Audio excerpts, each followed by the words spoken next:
Olá, meus queridos, aqui é o professor Michel Montenegro. Eu vou falar aqui continuar aquele bate-papo sobre a Godot, né? Lembrando para quem chegou agora que esse Jornada é um jogo de cartas baseado em nossos mitos e lendas.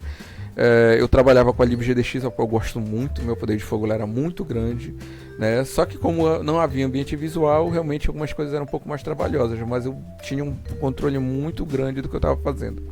Inclusive eu cheguei a fazer uma engine Parallax, né, para 2D, estilo aos moldes do RPG Maker.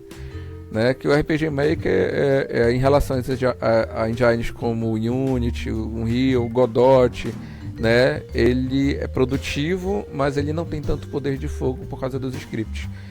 Quem dera na época que eu estava fazendo jornada, eu tivesse sonhado em fazer uma engine baseada em grafo. Então tá, e aí eu resolvi, poxa, acho que eu vou jogar o jornada para o ambiente 3D depois, então eu vou migrar para Unity. Então eu comecei a pegar mesmo o modelo 2D e jogar para Unity. Só que a Unity deixava o resultado final, a saída mais pesada, por razão óbvia, né, já que ele não é verdadeiramente 2D. E tinha algumas coisinhas lá que eram mais trabalhosas de fazer, bem mais trabalhosas de fazer na Unity. E o controle que eu tenho na Unity é bom, dá para fazer bastante coisa. Né? Não é tão grande quanto eu teria, por exemplo, com Java, ou até mesmo de repente com C++, dependendo da situação, da situação dele. Mas no final eu ia ficar bem quietinho lá na Unity e resolvi migrar para o Godot. Quando me apresentaram o Godot de forma cética, eu fui testar. Eu pensei, bom, não deve ser tão interessante. Gente, quando eu fui estudar, ver a documentação, porque primeiro eu começo logo lendo a documentação de qualquer coisa. Fui ver a documentação, depois eu parti para os vídeos, para os exemplos, e por fim instalei e comecei a usar. Eu larguei a Unity, larguei a libgdx e passei a usar o Godot, tá? Pra vocês se situarem. Então vou fazer um comentário aqui. Isso aqui são as telas, tá? O splash, a tela de apresentação. Aqui é a tela do menu, né? Que eu tenho aqui do projeto. Isso aqui são os botões que eu tô fazendo. Fiz uns testes, depois eu vou até deletar um deles. Só vai ficar um aqui. Essa tela aqui é a tela de opções, que quando clicar vai mexer no volume, no volume tanto do som quanto da música. Se vai deixar ou não full screen a tela. Para voltar, e tem mais uma opção aqui que vai ser de resolução, que depois eu vou colocar nesse módulo. Vou botar adicionar aqui. Isso aqui vai ser a tela de seleção de cartas. Essa tela ainda estou analisando com carinho, tá? Eu acho que eu já cheguei a mostrar para vocês essa tela no vídeo anterior, né? Quando eu executo, eu tenho a opção de... ele carrega as cartas, né? Ele carrega as cartas e eu posso... A ideia é que eu possa mover essas cartas de um local para outro. Caramba, eu não esqueci que eu não abri diretamente. Ó, tem uma diferença, tá, gente? Essa tela aqui é a tela principal onde tem todas. Então, como ela já tem um script dela, ela vai seguir todo um processo, né, que eu deixei aqui nos scripts, e de habilitar ou desabilitar, porque ele sempre carrega essa tela. E daqui ele vem para a próxima, que seria o menu. Tá? Mesmo que o menu esteja oculto, ele vai exibir. Bom, depois eu carrego de novo para você essa telinha aqui em separado. Eu carrego logo, agora carrega logo aqui, pronto, tá aqui. E aí eu tenho a opção de carregar, em vez de usar o play comum, eu uso esse segundo play. Aí eu posso ver somente as informações da tela que eu estou carregando no momento. Ó. Aí eu estou pensando como eu vou fazer, se ele vai clicar, só basta um clique, um duplo clique, se ele vai clicar vai ter um botão que vai dizer joga para cá, e aí ele vai adicionar a carta aqui. Eu ainda estou pensando em como esse processo vai ocorrer, tá? Isso aqui só foi uns testes que eu fiz com container, se eu ia deixar essas abas, enfim, ainda estou pensando. E aqui, depois dela, a outra tela é a de conexão. Essa tela de conexão, gente, eu vou deixar ela desabilitada, que seria para a parte multiplayer do jogo de carta, mas essa fase inicial aqui no Godot eu não vou ativar o modo multiplayer, até porque eu estou pensando em rever isso, a forma como eu fiz. Na anterior era, vamos dizer, ele detectava todo mundo que estava numa rede, né? Só que esse jogo eu também estou pensando nele para a questão do mobile, e antes eu tinha feito só para desktop, puramente para desktop, mas agora de repente para dispositivo móvel eu vou ter que fazer algumas adaptações. Então a tela de conexão deve ficar assim aqui ainda, mas deve ficar em aguardo. E por último a tela de combate. Aqui vai ficar as cartas aqui embaixo, né? Aqui as cartas que ficam no campo. Aqui à minha esquerda vai ficar as cartas especiais, as mágicas. E o deck deve ficar bem aqui nessa área onde eu estou mexendo o mouse. tá? E deixa eu voltar agora na tela de batalha puramente aqui. Isso aqui seria mais ou menos um protótipo, tá, gente, de como seria a tela. As cartas aqui, olha o mouse mexendo, passar turno, não sei o que. Aqui o campo, aqui as miniaturas. E tem um vídeo já que eu mostro essa tela para vocês, tá? Isso aqui já existe lá. Aqui as cartas de terreno que vai poder ter, pode ter várias aqui, ó. Tá? Pronto. Eu gosto de deixar nessa aqui que pela cor fica melhor de ver. Pronto. Deixa eu fechar aqui, ocultar. Beleza. Tá? Então o que eu estou trabalhando de mais recente é nessa tela aqui de batalha. Então, bora ver algo que eu particularmente gostei muito e pelo menos de como foi a solução. No Godot existem vários tipos de nós. Nós temos os controles, os nós comuns, que são usados para 2D. O que está em azul é para 2D, o que está em verde é controle, tipo caixa de texto, botão, painel, são componentes que você coloca. Parece formulário de cadastro de clientes, são coisas que você pode usar para facilitar. Quem usa o NetBeans, o Delphi ou qualquer outra ferramenta vai entender o que eu estou falando. Do tipo. E aqui são os nós para ambiente 3D. E o resto são utilitários, né? Que é Twin, que seria, por exemplo, para fazer transições animadas, seja de escala que mexe no tamanho, ou movimento, som, música, literalmente árvores de animação, requisição via HTTP, timer para contabilizar cada X tempo executar uma determinada ação, e assim por diante, tá? Então, esses itens aqui, esses controles, se vocês repararem, eles estão dentro de quem? Do Canvas.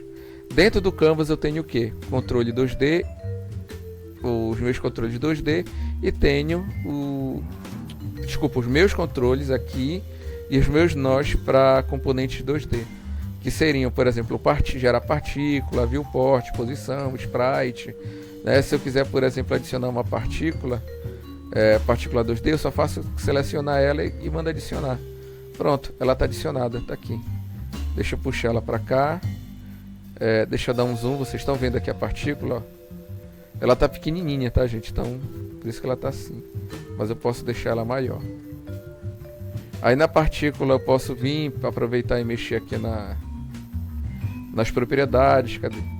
Eu posso adicionar texturas, gravidade, direção, ângulo inicial. Deixa eu mudar isso aqui para 15. Não, 50. Pronto. Ângulo inicial, tô final, mas depois eu olho para lá. Tamanho inicial, tamanho final eu vou botar 25. O canal 25 ficou muito grande. Deixa eu botar 10. Tá muito grande ainda. Deixa eu botar 2. Pronto, ó. Acho que dá pra botar até 4, que será? Tá, ele começa de um tamanho e vai crescendo, enfim. Temos aqui as informações referentes, por exemplo, a partículas, tá? Gravidade, direção, órbita, enfim. Vou deletar aqui a partícula, porque ela foi só um demonstrativo dos componentes. Lá na Unity, por exemplo, nós temos Canvas também. Adiciono o Canvas e dentro do Canvas o controle. Então aqui seria a mesma coisa, só que eu não adiciono o Canvas, porque tudo é nó, tudo é nó. Tudo é cena, tudo é nó e funciona, você vai ter o mesmo resultado da Unity, vai achar, poxa, é muito parecido, mas conceitualmente há diferença e essa diferença afeta a questão da performance. Que no caso aqui do Godot é muito mais positiva que o da Unity. O da Unreal eu não sei porque eles são muito parecidos. Aí, o desenvolvimento lá aparentemente também é baseado em gráficos. Mas a Unity ela é pesada, tá? Ela é pesada, ponto final. Mas eu acho que é mais pela questão dos assets, de todos os controles que tem, enfim. Ela é muito automatizada. Beleza? Então eu tenho aqui os controles. E tenho aqui os componentes para 2D, né? Para colisão, sprite, área. Então o que é que eu quero nessa tela de batalha? Eu quero o seguinte. Que essa barra de progresso seja um componente que conforme aumente o valor, esse vermelho vá subindo e descendo. A mesma coisa o amarelo. Tá? E eu quero também que esse verdinho aqui seja um botão. E eu quero que as cartas, quando eu clique na carta e arraste, se ela ficar aqui nessa área, ela diminua de tamanho. Por exemplo, olha o tamanho das cartas aqui. Deixa eu voltar aqui para a batalha. Olha o tamanho dessa carta. Eu vou jogar ela até pra cá. Ó, posso redimensionar. Deixa eu jogar pra cá. Vou pegar outra carta que é miudinha e vou... Deixa eu dar um zoom aqui pra eu pegar. Pronto. E essa carta aqui. Essa aqui eu acho que eu vou deixar do mesmo tamanho. Só que eu não vou deixar na mesma posição. Pronto. Tá aqui. Então, o que foi que eu fiz? Eu vou executar só a tela de batalha. Um aviso que o Godot está me dando é... Se vocês olharem aqui, gente, ele está me dando um aviso que eu tenho imagens que não são múltiplo de 4, tá? Que, por exemplo, 4, 8, 16 são múltiplos de 4. Né? Então, esse é o que ele recomenda. Então, ele está me dando um aviso em relação às imagens, tá?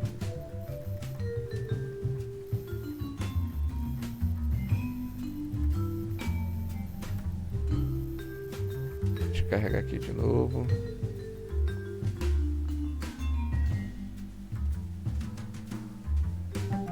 Pronto. Beleza, sem erro. Bora lá. E aí eu vou fazer o seguinte. Reparem onde está o azul aqui de trás, ó. Mais ou menos nessa área aqui, o outro mais à frente. Eu vou pegar esse carinha que é grandão, vou clicar e arrastar, ó. Ele diminuiu, tá vendo? Eu vou pegar esse carinha aqui, ó. Se eu largar ele em algum local, ele volta para o ponto de origem e arrasta para cá. Esse aqui é miudinho e vai esticar. Então eles estão ficando exatamente do mesmo tamanho que é essa área azulada aqui. Não importa o tamanho da carta. Se eu clicar na carta e jogar de volta, ó, olha como vão ficar. Ah, peraí, mas se eu largar ela, vou largar ali em cima, ó. Vou largar aqui.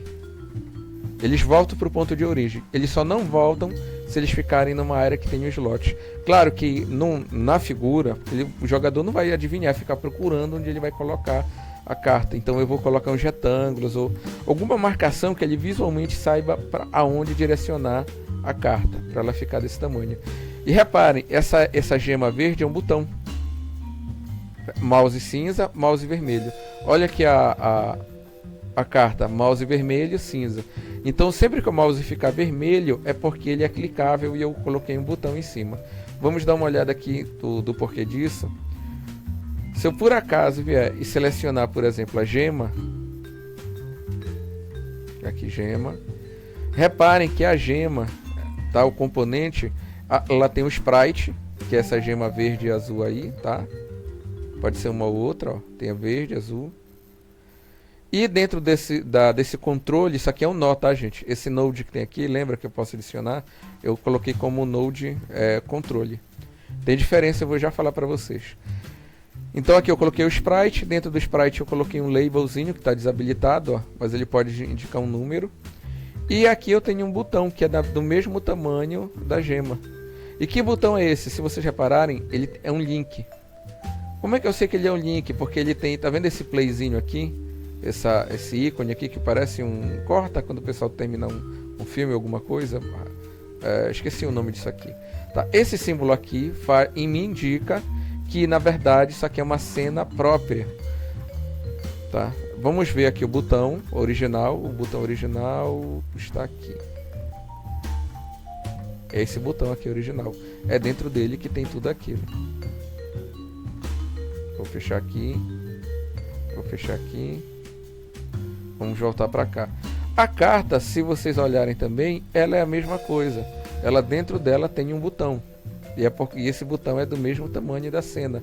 Então, toda a minha programação referente a clique vai estar em cima desse botão aqui. Todo o resto é F-roll, tipo as imagens que tem aqui na carta, né? Isso aqui eu vou já falar da questão da área. Twin, que são aquele negócio da animação. A carta ela não aumenta de tamanho e não diminui. E quando ela chega num determinado ponto, se não for o local em que ela tem que ficar parada, ela volta pro ponto anterior. É aqui, gente. É esse carinha que eu uso, tá? É o Twin, tanto para escala quanto para mover. Escala mexe no tamanho e eu move na movimentação. Ainda não estou usando esse carinha aqui, que é o White Timer, que é um componente timer a cada X tempo verifica alguma coisa, tá? Eu não mexi nesse carinha. Pronto, isso aqui é um painel, né, que eu coloquei, chamei de layout. Eu coloquei esses componentes dentro. Qual é a sacada aqui? Gente, eu encontrei um problema e eu descrevo esse problema aqui na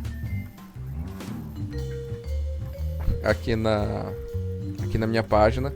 Essa página aqui, gente, do Parallax Education and Technology, Educação e Tecnologia, né, professor Michel Montenegro, é a minha página oficial onde eu falo dos meus projetos, tanto dos meus cursos de, por exemplo, pintura digital com Krita, né, que estou para encerrar esse curso, e eu devo iniciar o do Godot daqui a um tempo, e bem pouco tempo mesmo, eu pretendo já começar, porque eu acompanho muito a questão da documentação, meu estudo está bem pesado em cima dessa ferramenta, e há uma necessidade em português de tutoriais. Tem em inglês com o GDQuest, que é o do Nathan, tem 2 em português que são bons, tá? Eu gostei deles. Um ensina a fazer jogo de plataforma e outro jogo de nave, mas não há uma aula mais técnica sobre a ferramenta em si, tá? Eles mostram mais como usar.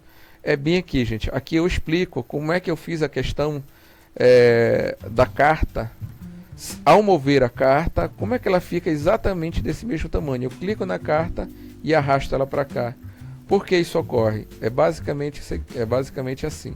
Eu tenho que me preocupar com um objeto área e tenho que me preocupar também com uma coisa chamada escala. Funciona assim, gente. Olha a qualidade aqui da arte, olha a qualidade da arte. Mesmo diminuindo de tamanho, vocês vão notar que ele não perde a questão da qualidade, pelo menos não é algo tão visível. Se eu redimensionar de forma bruta, ele tende a borrar várias áreas da figura. Então a vantagem do escalonamento é justamente fazer com que uma imagem, mesmo que ela sofra alteração no tamanho, ela não deforme. Porque ela tende a deformar quando você muda o tamanho dela de forma bruta. O tamanho entenda como largura e altura, você aumenta direto. A escala, o que é que ele faz? Ele tem o seu tamanho original e faz um cálculo, né, um cálculo fatorial em cima da escala para que ela seja redimensionada sem perder. Só que a escala tem um problema, ela dá um pouco de dor de cabeça. Principalmente quando a gente está começando ou quando a gente não lembra mesmo, porque eu já trabalhei com escala, mas não para isso. Já foi para outra situação. Como é que vai funcionar? Vou citar para vocês as regras, e as regras começam nos 2 objetos que vão sofrer ação. Primeiro, a carta. O nó primário, aonde a área está inserida, reparem, a área tem que ter uma escala de 1 para 1. 1 para 1, gente, é 100% na largura, 100% na altura, indica que ela não foi alterada. Dentro do componente área, lembrem de adicionar aqui, tá? O nome do componente costuma aparecer aqui, ó. Área, olha o nome aqui embaixo do componente. Área 2D, tá vendo? Hitbox, na verdade, é o Collision Shape 2D. Então, tanto aqui no meu, vou chamar de Hitbox, tá? Na minha caixa na minha caixa de toque de colisão, quanto na minha área. Esses dois aqui são um combo, tá, gente? Quando eu coloco meu componente área, ao qual ele detecta se um objeto entrou na área dele, tá aqui, ó. Ao entrar na área, ao sair da área, tá? Ao fazer esta detecção, lembrando, tem a detecção da área, né? E ele pode detectar o shape. O shape é esse carinha aqui, porque o shape pode ser menor que a área. Tem esses detalhes. Enfim, quando eu colocar aqui, o shape também tem que estar na proporção de 1 para 1. Porque se eu modificar o shape, eu tenho 2 formas de mudar ele. Eu posso vir aqui, ó, e tá vendo 2 bolinhas aqui no canto, ó. Esse aqui é o shape, ó. Eu posso aumentar e diminuir pelo shape. Reparem que aqui continua 1 para 1, ó. Ou eu posso vir e mudar pelo size dele, pelo tamanho. E aí ele vai começar a mexer na escala dele, tá? Vocês estão entendendo o que está acontecendo aqui? Se eu modificar esse carinha aqui, ó, ele vai começar a mexer na escala. Eu vou aumentar o zoom para vocês enxergarem melhor, né? Ó, por esse carinha, ó. Opa, Ctrl Z. Deixa eu clicar aqui, que ele é uma bolha bem pequenininha. Não, é o do lado. Tá aqui, ó. Tá vendo, ó? A escala ali aumentando e diminuindo. Beleza. Ctrl Z nessa brincadeira toda para ele voltar, né? Quero que fique assim. Pronto. E se eu mexer nesse outro carinha aqui, poxa, pessoal, poderia me dar um outro exemplo de uso desse componente aqui? Posso. Eu vou aqui na área adicionar um outro shape, que eu não quero mexer naquele que eu já configurei. Eu venho aqui, cadê? Colisão, área, não é isso, é o colisão, tá aqui. Pronto. O shape, vocês vão ver, ele tá aqui em cima, que é onde ele coloca os componentes. Opa, Ctrl Z. Por que ele tá... Ah, tá, desfaça. Deixa eu desmarcar isso aqui um instante. Deixa eu puxar esse cara pra cá logo. Deixa eu trazer ele pra cá. Deixa eu jogar ele aqui dentro.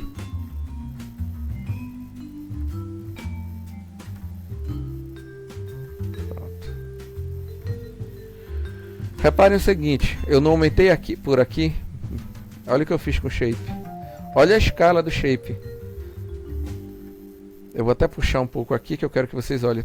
Isso aqui, gente, é o X e Y dele. Então ele está mexendo na escala. Escala, gente, não é a minha coordenada X e não é a minha coordenada Y. Não é a minha largura e nem a altura. Escala é um número que ele usa, uma espécie, é um multiplicador que pode aumentar ou diminuir o tamanho de uma imagem com base no seu valor, com seu valor inicial. Tá? Só que o que acontece? Eu vou deixar 1 para 1, que eu quero a escala, esse carinha no seu tamanho original. Só que agora, como é que eu vou mexer no meu shape sem modificar a escala? Simples. Tá vendo aqui esse aviso, esse warning aqui em amarelo, né? Ele está dizendo que eu preciso escolher um shape para ele, né? Um componente. Então aqui no shape eu venho e escolho. Eu tenho cilindro, círculo, polígono, linha, raio, que a gente usa tipo raycast que tem na Unity, retângulo. Tá, eu vou pegar quem? Um retângulo? Não, vou pegar um círculo. Pronto. Reparem no círculo. Se eu quiser aumentar ou diminuir. Poxa, ele fez um círculo perfeito. Você não quer um círculo? Um detalhe. Reparem que o shape ainda está 1 para 1.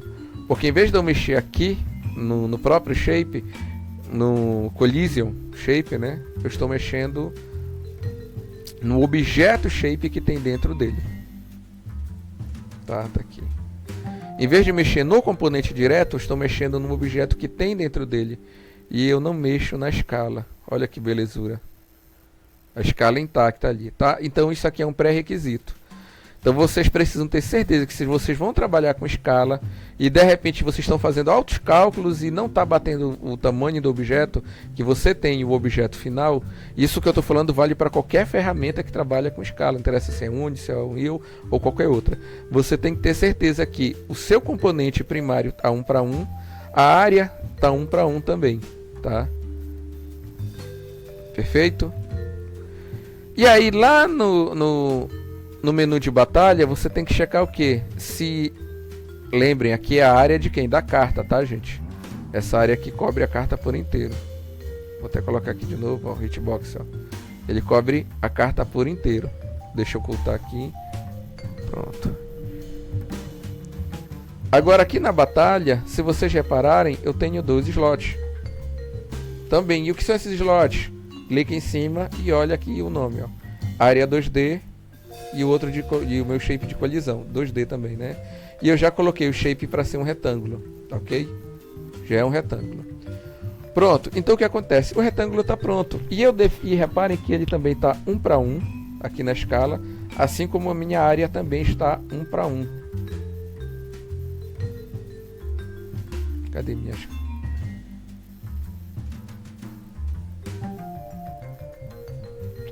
Caramba, porque eu mexi aqui na escala.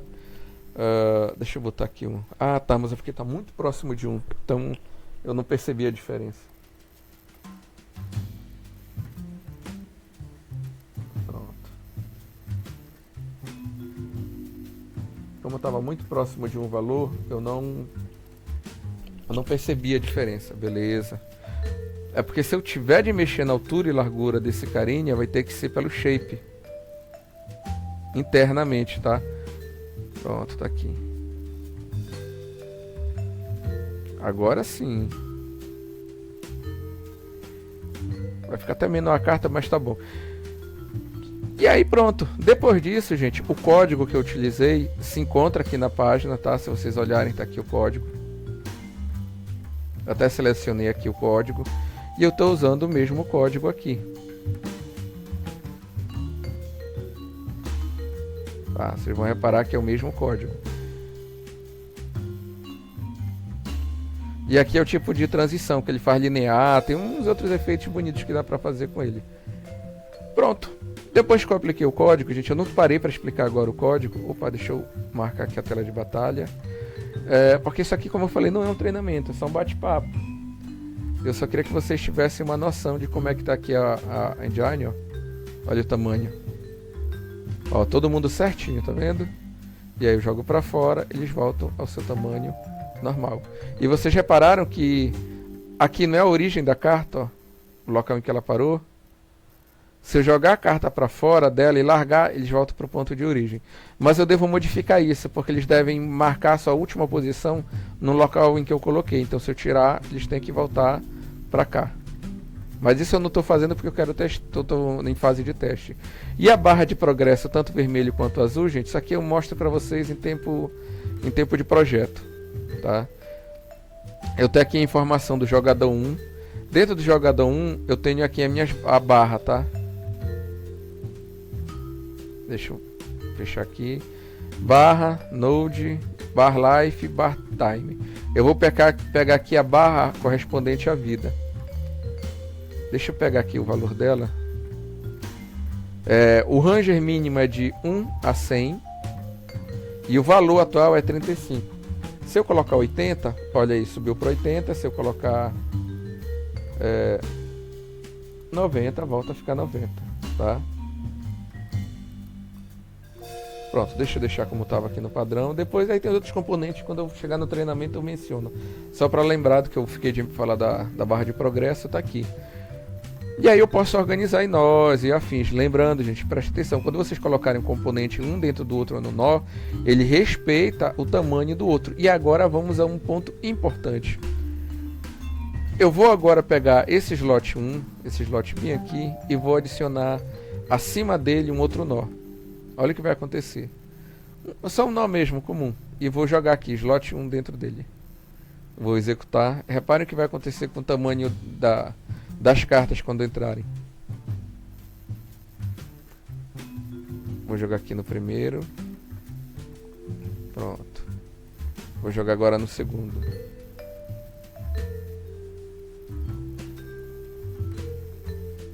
Agora acabou nem dando diferença. Deixa eu colocar um painel então. Vou mudar o tipo. Em vez de um node, deixa eu vir aqui. Controle, painel. Painel normalmente. Pronto, que ele é um container. Vai ficar mais. Vai dar acho que o efeito desejado.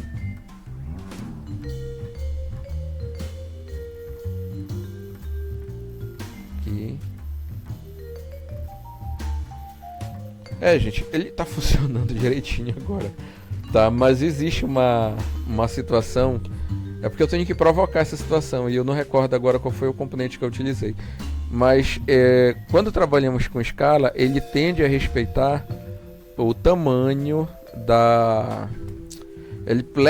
principalmente se for um container, ele respeita o tamanho do container dele, onde ele está inserido. Por exemplo, esse nó aqui representa toda essa tela gigante aqui, mas esse painel representa apenas essa área. Então vai ter diferença sim. Vai ter total diferença a questão desse painel que foi inserido aqui, onde está esse pequeno. Pronto. Bom, gente, então é basicamente isso, tá? Peraí. Antes de eu fechar aqui, gente, encerrar o programa, deixa eu adicionar um painel, literalmente um novo painel. Pronto. Se ele funcionar direitinho, eu tenho que olhar depois os componentes. Mas o importante é que vocês saibam que pode acontecer e a solução é ficar de olho. Não, se manteve, tá ótimo. Então deixa assim, funcionou, tá ótimo. Pronto, deixa eu fechar esse carinha aqui.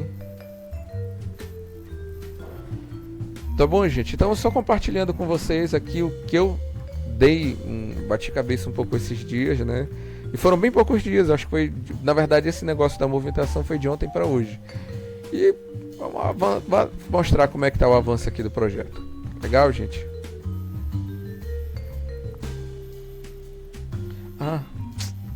Não sai daí, gente, já esquecendo. o Godot, ele tem um Discord, tá, gente? Mandem uma mensagem aí, alguma coisa que eu passo pra vocês. Mas tem no grupo do Parallax o link pro Discord do Godot. Aqui a galera fala sobre programação e vocês vão notar que é muito ativo, gente. Muito, muito. Todo dia o pessoal fala alguma coisa. Todo dia tem alguma coisa aqui. Beleza? Olha. 50 mensagens desde as 3 horas da tarde. Daí vocês tiram. Agora sim eu estou indo. Até a próxima, amigos. Um fraternal abraço e fiquem com Deus.